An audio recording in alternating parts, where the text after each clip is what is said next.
The life of Joseph is what we have been following for several weeks now.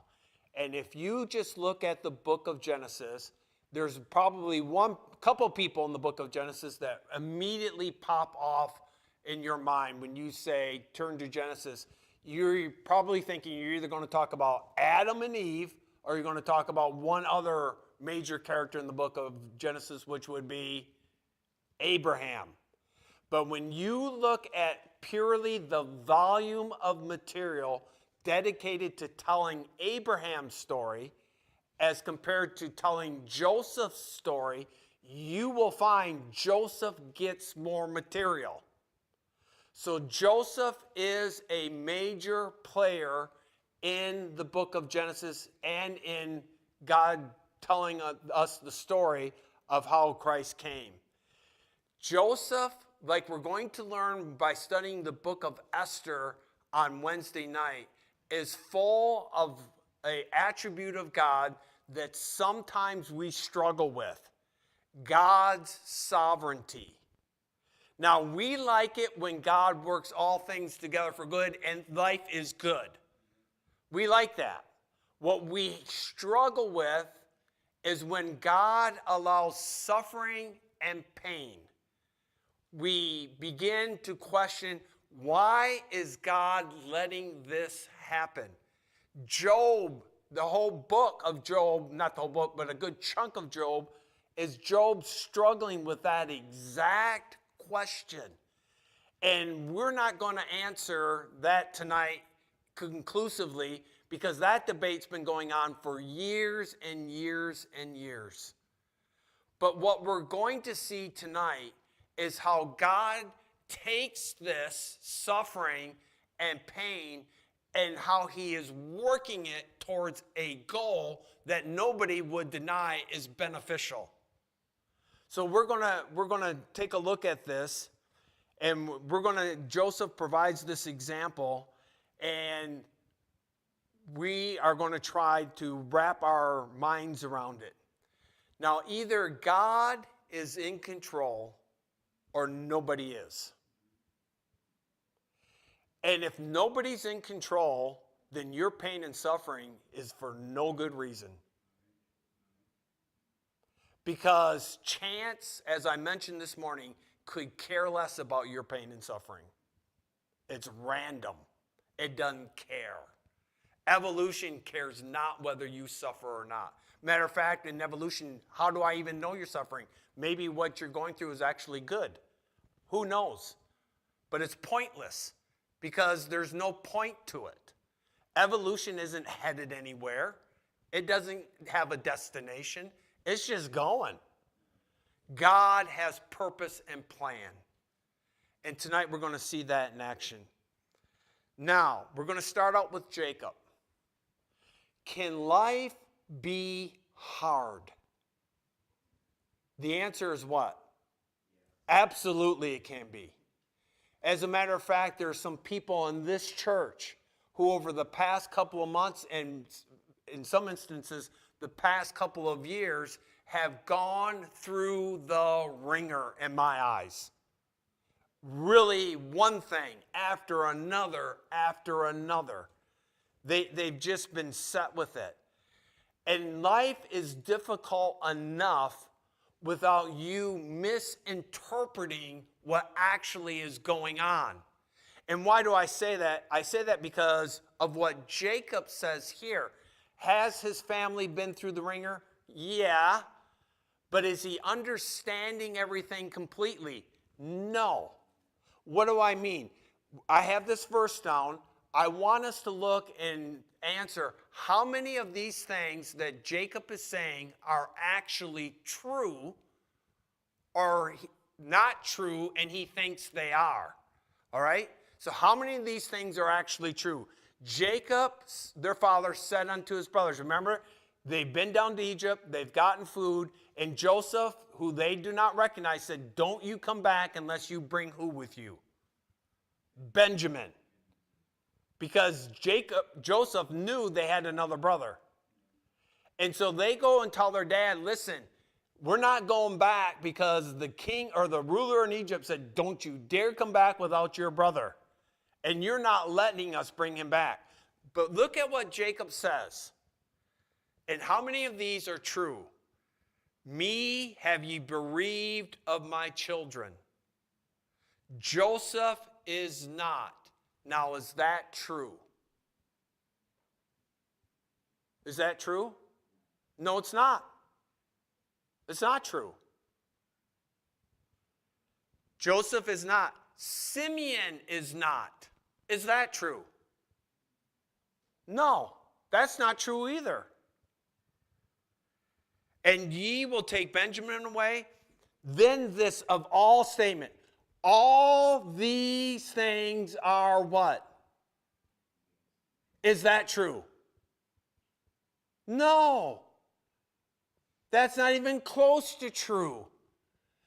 And I know this is a complicated particular situation, but here's what Jacob is saying. The whole world's against me. I've lost this son. I've lost that son. And now you're going to take this son, and I'm going to lose him. The whole world is against me. This isn't right. This isn't fair. This isn't what I signed up for. And how much of that is true? None of it. Everything that Joseph, now in Jacob's eyes, how many things appear to be going wrong? Everything. In God's eyes, how many things have gone wrong in this story? None of them. Nothing has gone wrong. It's all gone according to what? It's all gone according to plan. Do you see that? Jacob, and sometimes, how come when things don't go the way we want, we think things have gone wrong? Right? We say that. Oh, things are just going terrible for Jacob. It's all gone wrong. But the fact of the matter is, it's all gone right. Jacob is full of himself. If the goal was just you, Jacob, then yeah, you could say things are wrong. But the goal, life is bigger than you, Jacob. Life is bigger than me. Things aren't going all wrong. They're going, according to God, all right. If these things had not happened, Jacob, if your son had not been taken down to Egypt, who knows what mess the world would be in at this particular time? Sometimes, and this is where we get a little antsy, God's will includes pain and suffering. And that's where we get uneasy. Because we think things like this, if God, and people think things like this, if God were good, he wouldn't what? So you tell me God's bad? Maybe there is a being who can take situations like that and make something profitable come from it.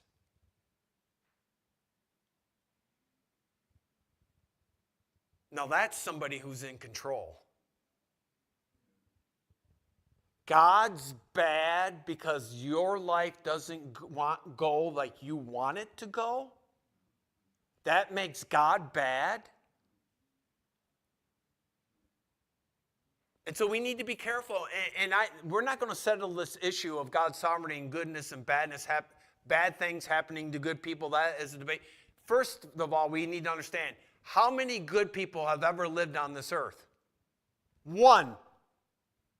There's none righteous. Romans chapter 3 tells me how many righteous people are there? No, none, not one. And the only righteous person ever to come to this earth, the only good person ever to come, gave his life for the people who aren't.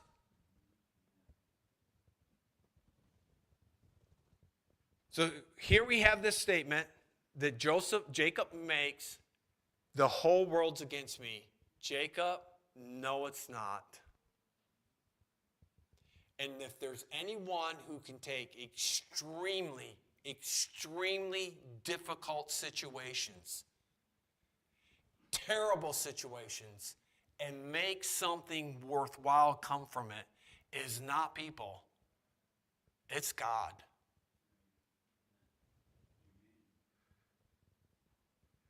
In times of great emotional distress, we need to make sure we separate fact from fiction.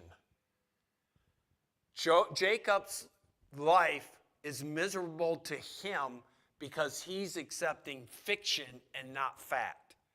There wasn't anything wrong with his boys. They were fine. It was part of the plan. But here's the thing, here's fact. If you belong to Jesus Christ, which is the ultimate good thing that must happen to you, the ultimate good thing that happens to any human being is being welcomed into God's family. That is the ultimate good thing. And when that happens, and life happens that becomes difficult, here's fact. What shall we then say to these things? What things? Distresses. We're going to actually look at the beginning of this verse in just a moment. All these heartaches. If God be for us, who can be against us?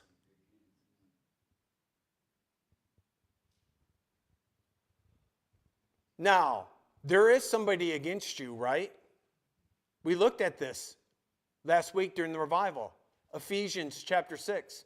We wrestle not against flesh and blood, but against principalities and powers in higher places. There is somebody who doesn't want you to achieve. But that somebody isn't God. That somebody is not God. And if God, he that spared not his own son, if God is so against you, he sure has one of the strangest ways to show it. By sending his son to die for you, that just screams he hates me, right? That doesn't scream he hates me. That screams the only way out of this misery that this world affords anybody is through my son, and I'm sending him. There's no other ticket out of this mess. There's no other ticket out. He that spared not his own son, but delivered him up. I can't even imagine. I'll tell you the heartache I had, and it's still etched in my mind, when I watched Daniel go off to the army. And he was sitting on this bus, riding to the place where he was going to depart for basic training. My son wanted to give, if necessary, his life for other Americans. And I know there's another individual here who had a daughter the same way. I cannot tell you what went through my mind. And yet God is willing to give up his son for you and for me. And if he's willing to do that, how shall he not with him also freely give us all things that are necessary for us in our relationship with him? That's fact. If God is so bad, why did he send his son? That doesn't even make any sense.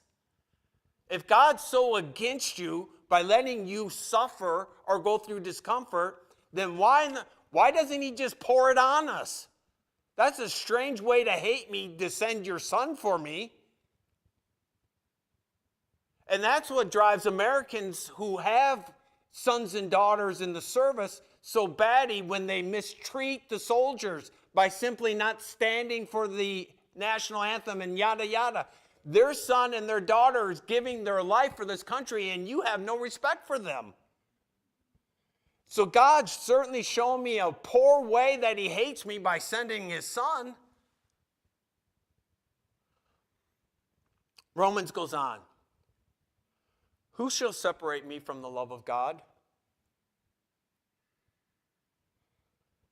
Shall your awful friends, neighbors, parents, co-workers, can they do it? Can the cancer that grips your body, or the ALS where you lose control of yourself, the dementia that sets in on your loved one, can that separate you from God's love? Shall tribulation or distress or persecution or famine or nakedness or peril or sword, can that separate you from the love of God? As it is written, for thy sake, God, we are killed all the day long. We're counted as sheep for the slaughter. That's how they look at us. Nay, in all these things we are more than conquerors through him who... God's not interested in your defeat. God's not interested in your misery, in you becoming more miserable. He's not out to destroy you. If he were, he could take care of that in a second. He's out so you can conquer what this world is going to throw at you. He didn't start the pain problem. He didn't start the suffering problem. Adam and Eve, and that was passed on to us, that started it. But God is certainly going to finish it, isn't he? He didn't start this. He didn't go to people. Now, when you have children, treat them as rotten as you can. I mean like dogs. And your neighbor, make sure you spit on him when he's down. And then kick him right in the gut. All right? That's the plan. And then rob their children, cause them to become drunkards, get them hooked on pornography, get them hooked on drugs. That's the world. Is that what God did? No, but he certainly is providing everything to conquer those things. So Jacob, you're getting it wrong. You got it wrong. The world's not against you. Well, the world is against you. But I tell you who's not against you. God is not against you. And I, Todd Grover, am not going to be able to adequately explain to you every reason why God allows suffering. But I do know this. God is good. And God sent his son for me. And if he's trying to hurt me, he's surely showing a poor way of doing it by doing all those things to make me more than a conqueror. When we get to heaven, there are no more of this stuff.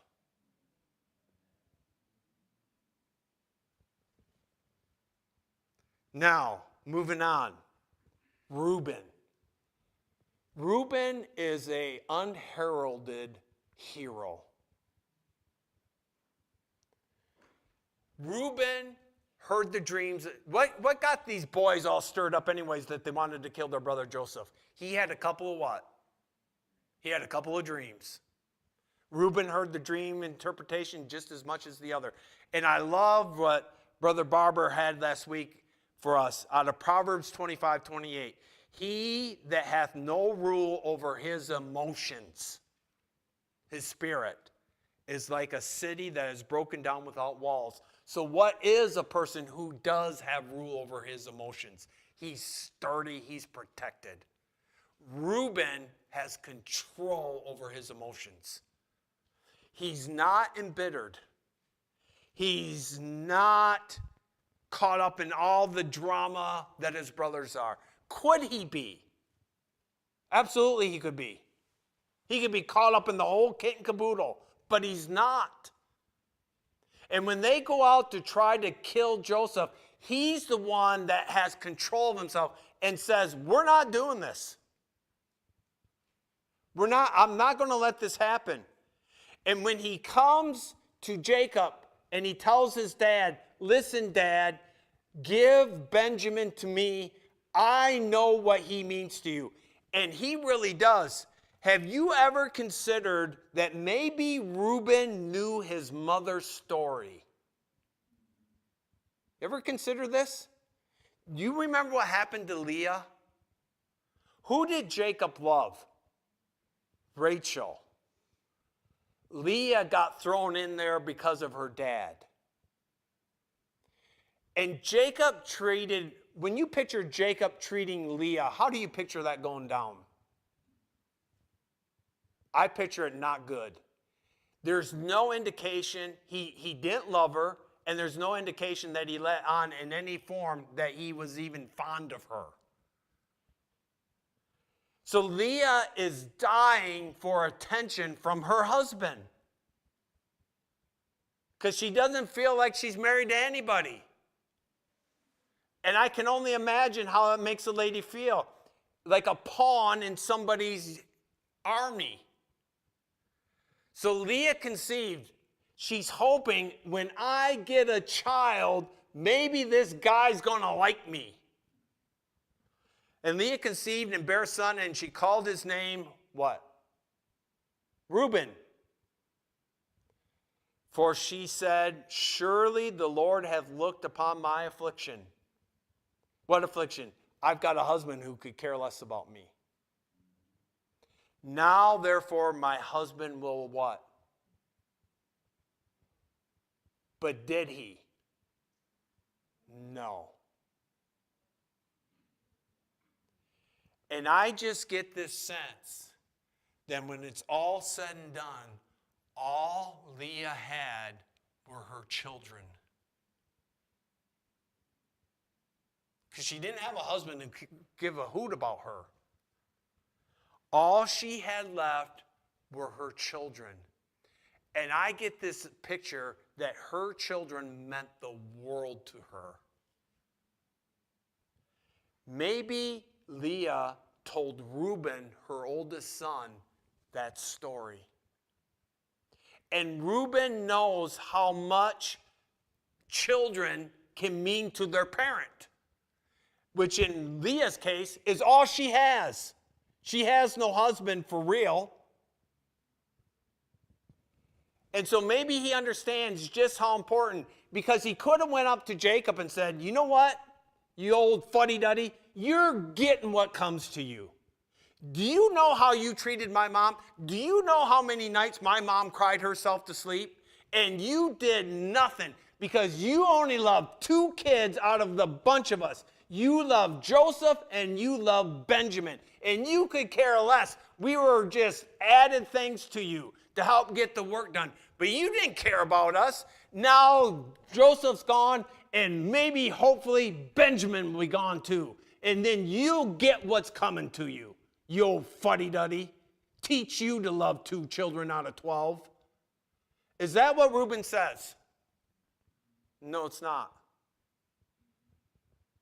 And I'm saying maybe he understood because he saw what his mom went through with children.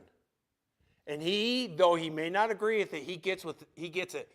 These 2 boys mean the world to my dad. I'll take care of them. That's maturity. He's not bitter. He's not being petty. He's not filled with contempt.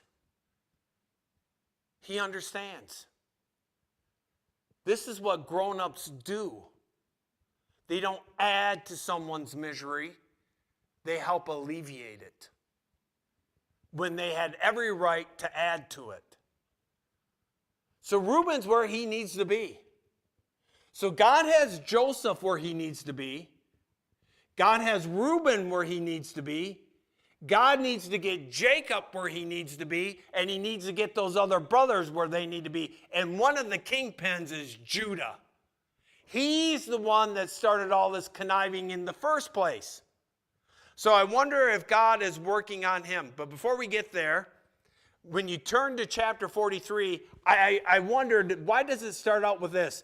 and the famine was very severe in the land. Do you know God didn't stop the famine from happening just because Jacob was depressed and upset that he's going to lose his boys? He didn't say, you know what? That's too much. I'll just stop it. And I'm thinking, it's going to keep going. Why doesn't God stop it? Because God has an answer, and Jacob has to figure this out. He's not going to stop it. It's going to go on. They're 2 years into the 7-year famine. There's 5 more years coming, ready or not.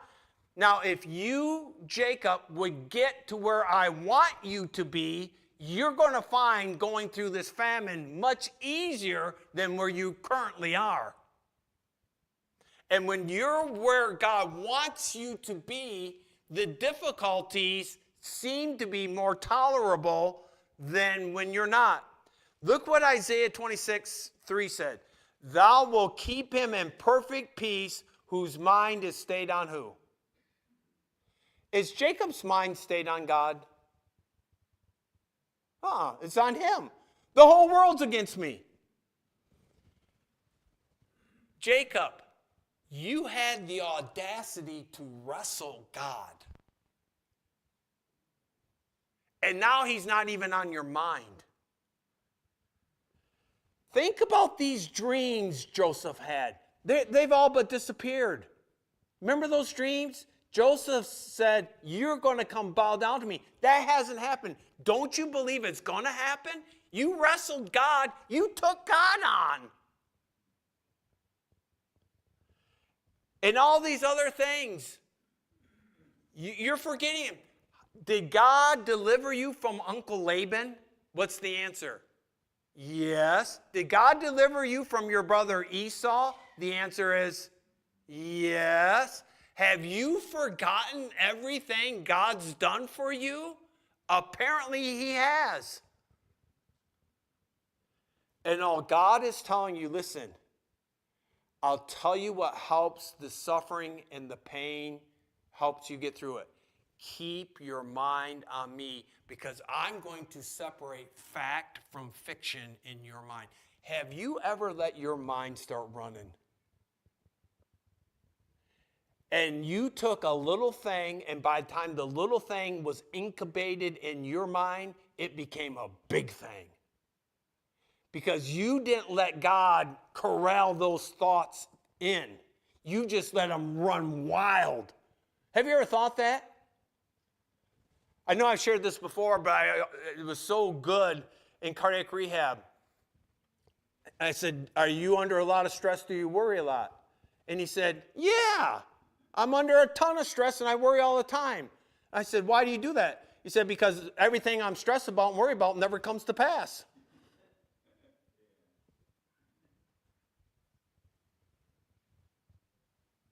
And if we're not careful, if we don't let God corral our thoughts, our minds will take us way down the road, and it's not even close to being there.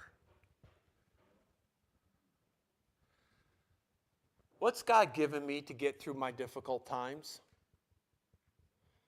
Therefore, being justified by faith, we have peace with who?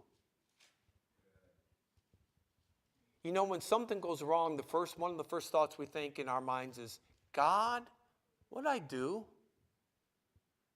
And the answer is, nothing. Why are you thinking that?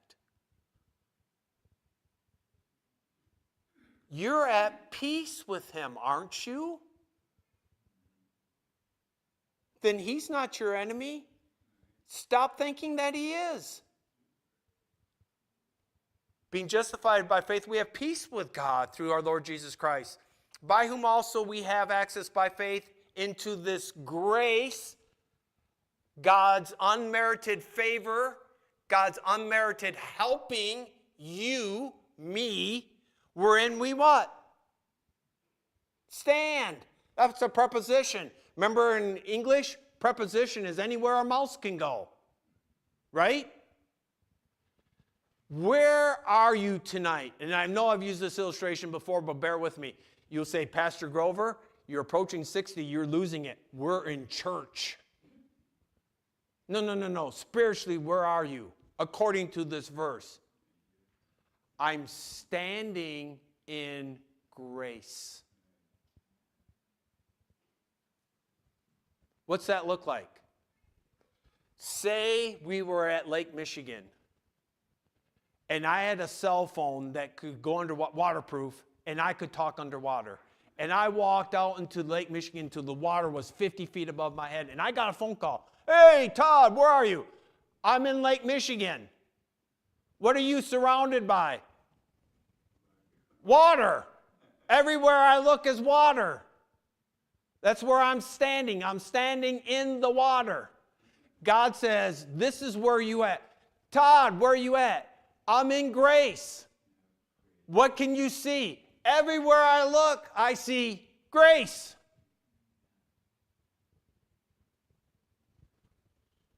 Unmerited help from God. Is that somebody who's against me, causing me to stand in grace? That can't be it. He can't be my enemy. So whatever is going on that is difficult for me, God has a purpose and a plan for it. I'm in this grace.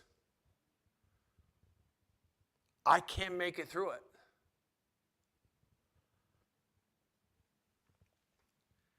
And when it came to pass, when they'd eaten up the corn which they had brought out of Egypt, their father said unto them, so now God's he's worked on Reuben. Reuben's all right. Joseph's all right. He's going to work on Jacob here in a minute. Now he's going to work on Judah. Judah spake unto him, saying, the man did solemnly protest unto us, saying, ye shall not see my face, except your brother be with you. If thou wilt send our brother with us, we will go down and buy thee food. But if thou wilt not send him, we will not go. This was the ringleader of all the conniving going on. And now this guy's starting to act like a real man. All that stuff's starting to work, right? It took how many years to get Judah to this point? It took years. But God's not done, and God's not deterred by our stubbornness. He's getting Judah ready, because those guys said, when they heard that dream, Joseph said, you're going to bow down to me. They said, baloney. And now he's got to go do it.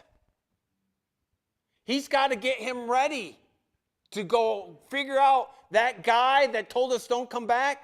He's actually my younger brother who I wanted to kill, because I said, there ain't no way I'm bound to you, you clown. And now he's starting to grow up. But look what it's taking to grow up. But if thou wilt not send him, we will not go down. The guy said, don't come back, and we're not going to do it. And I'm not going to connive my way down there.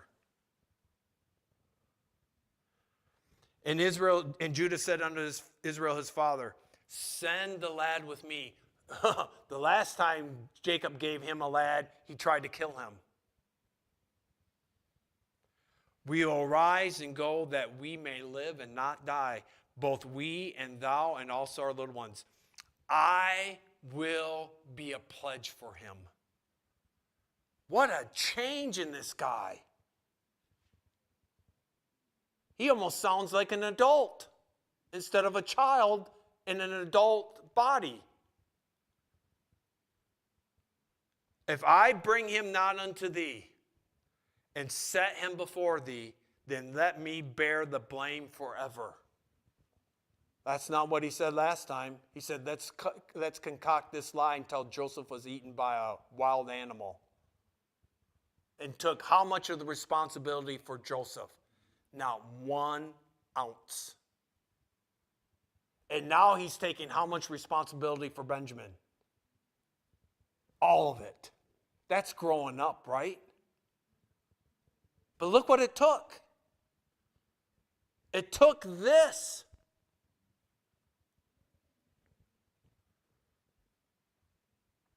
So now Judah seems to be right. Now we need to get Jacob right. Jacob says in verse 14, and God Almighty give you what? Mercy. Have you realized how much of Joseph's life or Jacob's life was conniving? His mother and him were conniving all the time. Go lie to your dad. Go lie to this person. Go lie to that person. And now Jacob isn't relying on lying and deceiving and conniving. He said, listen, when you go down there, maybe you'll fall into his mercy. I'm not doing any more tricks. I'm not going to fool anybody anymore. I'm not going to put skins on my arm to make my dad think I'm Esau and not who I truly am. Not going to do this stuff anymore. I'm going to rely on God's mercy to make this happen. That sounds like somebody who has some faith now. He's starting to grow up. He's going to be ready now to go see his son who is going to be in charge. Let's summarize this. By the end of Genesis 43:14, where Jacob is saying mercy, who is acting high-minded compared to who is acting in humility? How many of these people now are acting humbly? How many of them? All of them. They're all humble. None of them are strutting around. We'll go tell Dad somebody ate him. We're not listening to that clown, our brother. There's none of that going on now. And this is a perfect example of what the Bible tells us in Romans 28. And we know all things work together to those that love God, to them who are called according to the purpose. What is the purpose? For whom he did foreknow, he also did predestinate to be conformed to that's the predestination.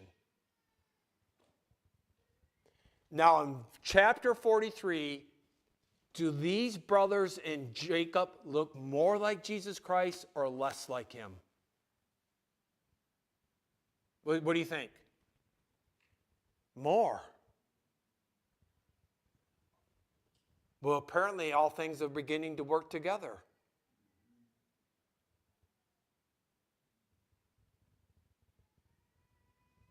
What would you give to look more like Jesus Christ? What would you give? What is it worth to look more like him? And what God is saying is sometimes it takes some suffering. And the captain of our faith, Hebrews tells us, was made perfect through suffering. It's not like God says, now listen, my son, no suffering. None. You guys, too bad, suffering. My son, no, you, yes. Is that how God worked? No. He said, my son suffers so that he can relate to your suffering. You can never tell Jesus Christ, you don't know how I feel, because he does, and he can look you square in the eye and tell you that. When he had given his life, and at the greatest moment of his need, his crucifixion, he looked around, and how many of his followers did he see by him?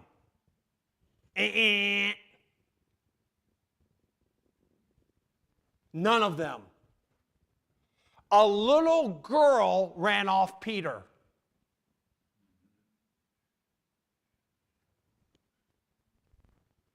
I don't understand everything about suffering. But what I do understand is this: God is not the instrument of evil and your destruction. He's not. But he is the instrument to bring you closer into the image of his Son. And that's an image I want. And God says, all right, you want it? He was made perfect through suffering. You will go through this. Secondly, this world is full of it because you guys fill it up with it. God didn't fill this world. After the 7 days of creation does it ever say in any of those days, and God created suffering? No. Who filled the world up with it then? We did. We did. We fill it up. We do these things to each other. And only God can stop it. And only God can help heal it. And only God can take it and make something good come from it. We destroy, if left to our own devices, we kill everybody. We would. I'll close with this, and I don't know if it's appropriate or not, but I'm reading this book about, anyhow, they talk about human behavior. This one lady studied chimpanzees, this particular group. And she came in one night, and they were beating the snot out of what used to be the elder in the group. He wasn't the elder anymore because he was weak now.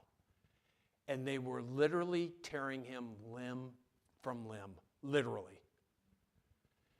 And she's like, oh, I can't believe they're doing this.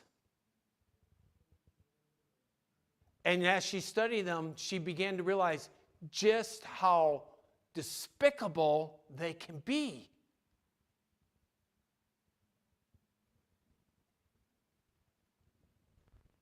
We can too. We can too. We can be utterly despicable. And God said, I'm going to tell you how I'm going to handle utterly despicable people. I'm going to send my Son to deliver you. Because that's not what I wanted. That's not what I wanted. He could have left us high and dry, right? You want it? You got it. You're on your own.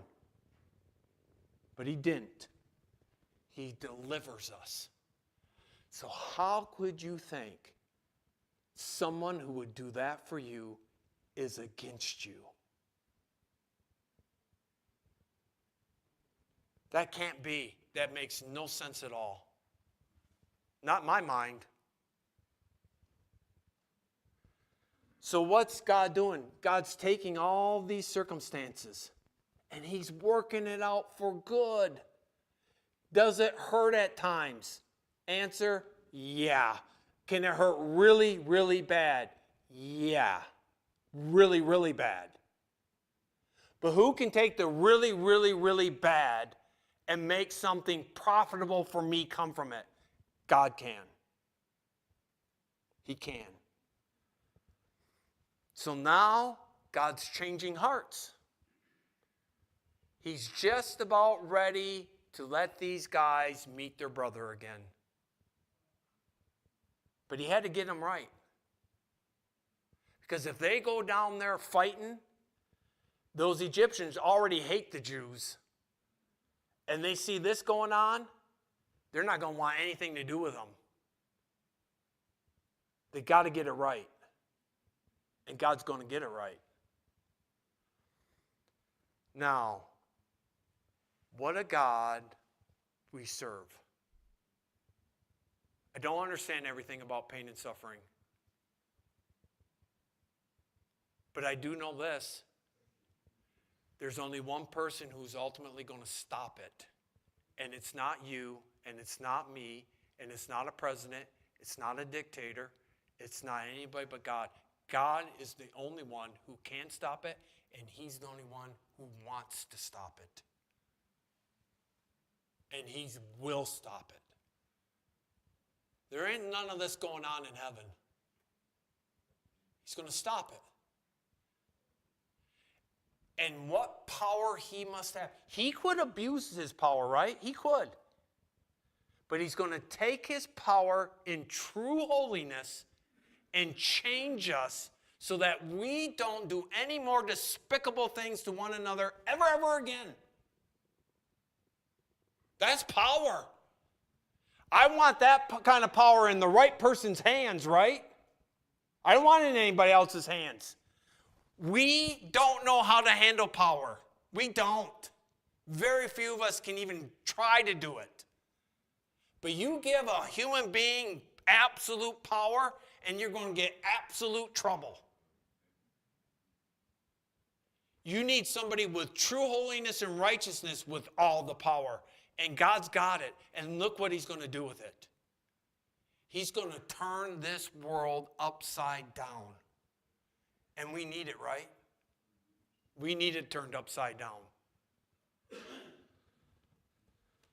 So, if you've been through a lot of suffering, let me implore you, and I don't tend to be able to say I know what you went through, because most of the time I can't say that. Christ can, I can't. All I'm asking you is separate fact from fiction. Jacob had it all wrong. I'm not saying you have it all wrong, but you might have some of it wrong. Let God clear it up. And don't let your mind go, because your mind will take you places you didn't even know you could go. Let God separate what's truly going on from what you think is going on. And when that happens, it's going to be you're going to be in a situation where you probably are going to be able to endure it much better than you currently are. Let's stand. We'll be dismissed with a word of prayer. Heavenly Father,